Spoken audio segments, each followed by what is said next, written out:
ধর্মনগরে উচ্ছেদ হওয়া দোকানের ধ্বংসস্তূপ ঘুরে দেখছেন সিপিআইএম নেতৃত্ব। পাশে ক্ষতিগ্রস্ত ক্ষুদ্র ব্যবসায়ীরা। ধর্মনগর শহরে ক্ষুদ্র ও মাঝারি ব্যবসায়ীদের ওপর নেমে এসেছে প্রশাসনিক দমন পীড়নের খাড়া।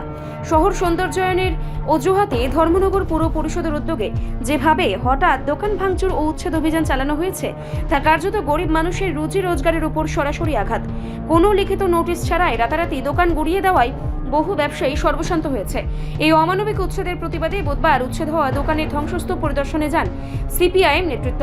উপস্থিত ছিলেন সিপিআইএম রাজ্য সম্পাদক মণ্ডলীর সদস্য ও সিআইটিইউ রাজ্য নেতা অমিতাভ দত্ত, হকার্স ইউনিয়নের মহকুমা সম্পাদক সুসেন পাল, সিআইটিইউ নেতা জহুরুল হক, নিরঞ্জন দেবনাথ সহ অন্যান্যরা। পূর্ববাজার বিবিআই স্কুল সংলগ্ন এলাকা সহ একাধিক স্থান ঘুরে তারা ক্ষতিগ্রস্ত ব্যবসায়ীদের সঙ্গে কথা বলেন। ব্যবসায়ীরা অভিযোগ করেন প্রশাসনের ওই স্বেচ্ছাচারী অভিযানে মালপত্র নষ্ট হয়েছে, লুটপাটও হয়েছে।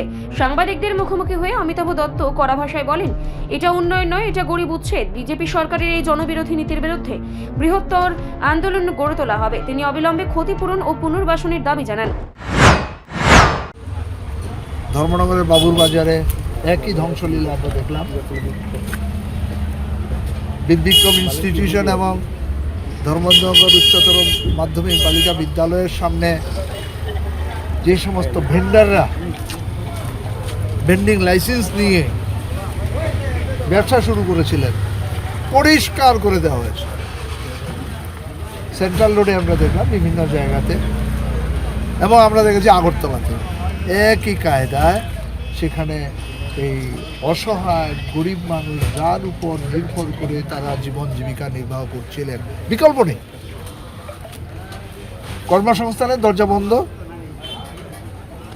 রেগা প্রায় তুলে দেওয়া হয়েছে, রেগার কোনো কাজ নেই, মজুরি নেই, অসহায় মানুষ, জিনিসপত্রের দাম হু হু করে বাড়ছে, মানুষের দাম কমছে। তার প্রমাণ হচ্ছে এইভাবে ধ্বংসলীলা তারা সৃষ্টি করেছে। গত 8 বছরে বিজেপি ক্ষমতায় আসার পর এই ভাঙচুরের দৃশ্য আমাদের ধর্মনগরের মানুষ, রাজ্যের মানুষ আমরা কয়েকবার দেখলাম। এই ধ্বংসলীলা কেন হবে? কেন তাদের জন্য বিকল্প ব্যবস্থা করা হবে না? কেন তাদের জন্য একটা জোন তৈরি করে তাদের বিকল্প ব্যবসার ব্যবস্থা করে তাদেরকে উচ্ছেদ করা হবে না, ভাঙচুর হবে না? রাতের অন্ধকারে কেন? অমানবিকভাবে তাদের জিনিসপত্র কেন লুট করা হবে? তাদের জিনিসপত্র কেন ধ্বংস করা হবে?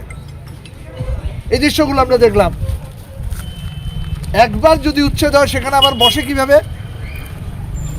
সেখানে সমান্তরাল একটা প্রশাসন চলে, টাকা পয়সার লেনদেনের মাধ্যমে তাদেরকে সেখানে বসার সুযোগ করে দেয়।